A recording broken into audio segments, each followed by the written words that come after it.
Hello, hello, j'espère que vous allez bien. Bienvenue sur ma vidéo.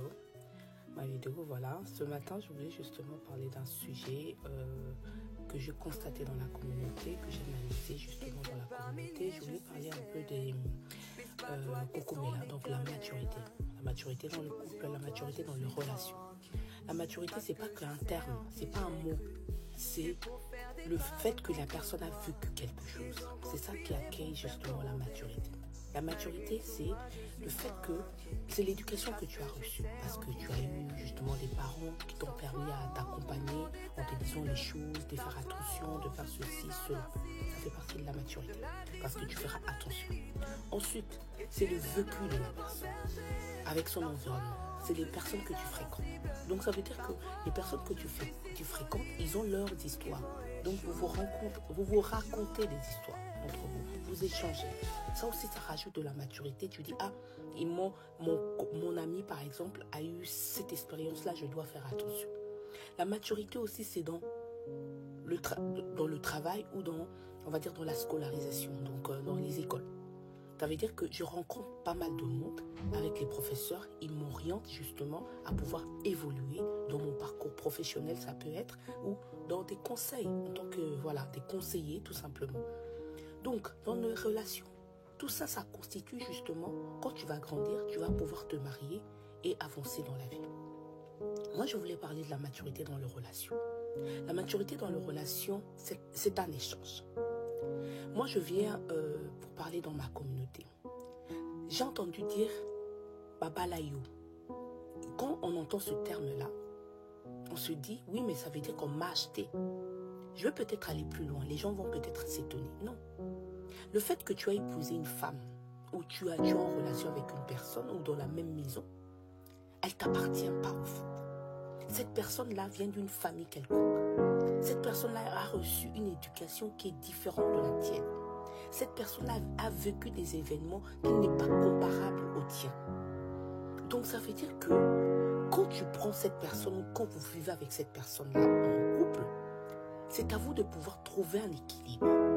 Un équilibre sur des échanges, sur la manière de parler. Par exemple, j'ai vu sur les réseaux sociaux, il y a des couples qui ne communiquent pas. Ça peut être 1 ou 2 jours. Tu vas demander, oui, mais Azosa il me fait la tête.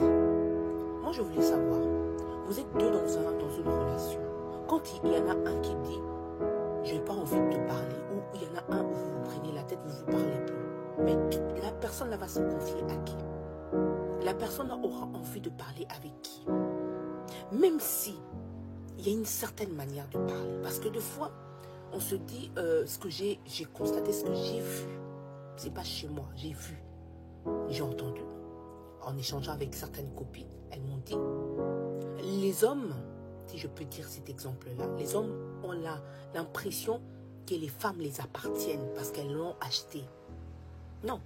Vous vous mettez en relation parce qu'il y a eu l'amour, parce qu'il y a des choses qui vous lient. Et non, tu m'as acheté.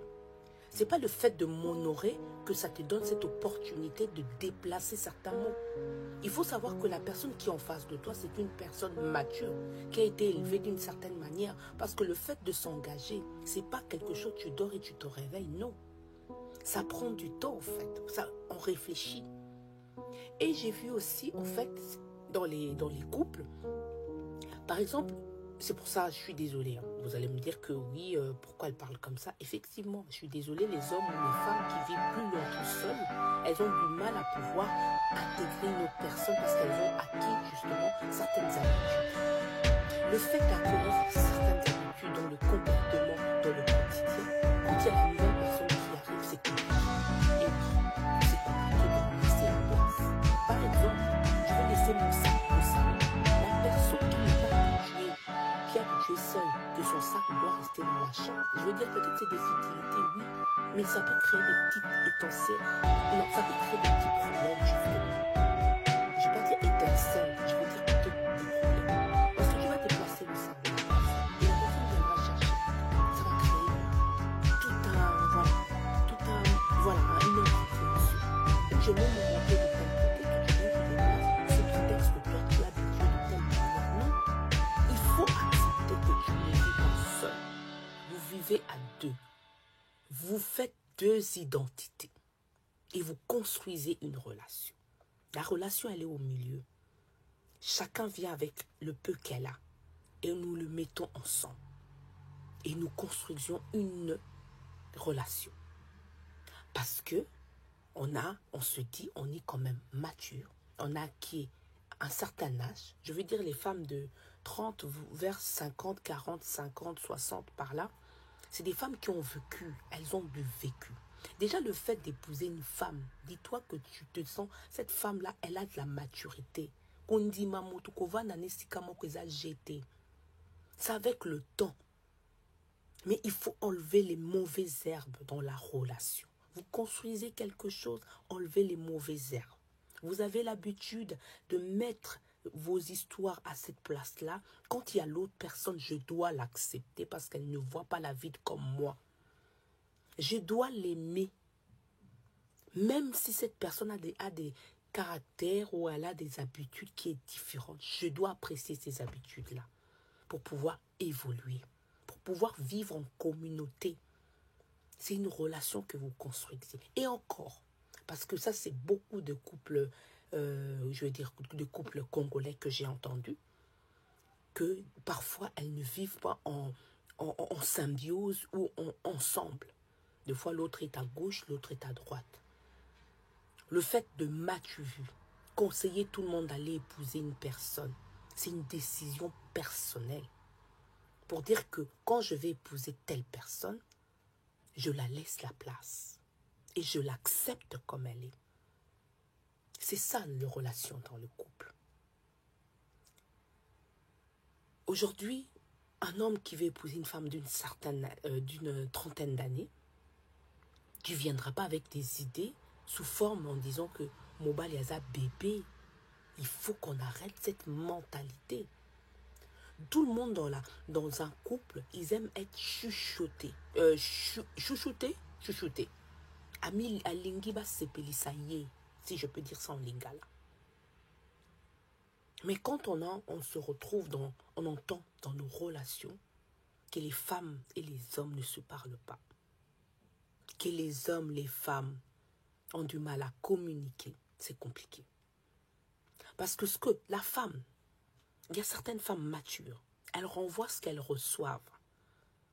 Quand tu me fais au salinganko, non, selonko, quand tu es joyeux avec moi, je te remettrai la même chose. C'est comme si maïninga la kapambate et kovanda kakaboite et zelayo oningisango pour y réagir. Parce qu'aujourd'hui, beaucoup d'hommes disent que je veux la paix. Oui, mais la paix, tu vas la guérir comment? De quelle manière? Il y a certains hommes même qui lancent des pics aux femmes. Quand ils lancent des pics, la femme va réagir et c'est elle qui sera mal vue. Il y a des femmes, par exemple, qui se font engueuler.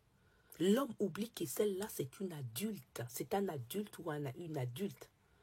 C'est pas un enfant. Ou la femme. La femme s'énerve. Moi, j'ai vu ça sur les réseaux. Des fois, les femmes s'énervent parce qu'elles ne reçoivent pas ce qu'elles désirent. Les hommes, réveillez-vous. Les femmes, vous appartenez à une famille quelconque. Quand vous quittez vos familles, vous vous réunissez ensemble. Vous formez un couple. Et la relation est au milieu. C'est avec le temps, quand j'observe, quand j'écoute, je me dis, il faut qu'on parle dans cette communauté. La maturité, ça qu'on là. Ce que je voulais faire, je ne le fais pas avec du recul. Je ne veux pas réagir. Je veux savoir comment parler à l'autre.